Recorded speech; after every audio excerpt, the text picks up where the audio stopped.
Spolupráca so Štepánek 3D vznikla pred niekoľkými rokmi, kedy sme vlastne potrebovali overiť geometriu jednotlivých komponentov v našich podávacích systémoch. Dodali nám 3D dáta, čo vo výsledku skracuje celý proces. My sme na základe daných dát za pomoci priamej digitálnej výroby, čo je 3D tlač, mohli okamžite spustiť výrobu a doslova v priebehu nasledujúcich niekoľkých hodín im bol dodaný fyzický kus. Po validácii dizajnu oni mali istotu, že tento diel môžu v tejto geometrii vyrobiť aj konvenčnými technológiami, čiže v tomto prípade frézovaním.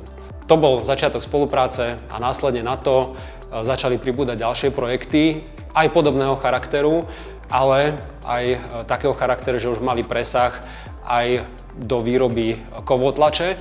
No a pridaná hodnota im z toho plynula hlavne teda rýchlosť a za určitých okolností samozrejme aj cena, respektíve tá cena je viazaná na daný dizajn. Určitá skupina dielov, ktoré vyrábame pre firmu MTR, slúži na rotáciu dielov vo vibračných prípravkoch. No a práve tieto diely majú tak komplexnú geometriu vo forme výrezov alebo tzv. Drážok, ktoré rotujú po obvode týchto dielov, že sú extrémne náročné na konvenčnú výrobu.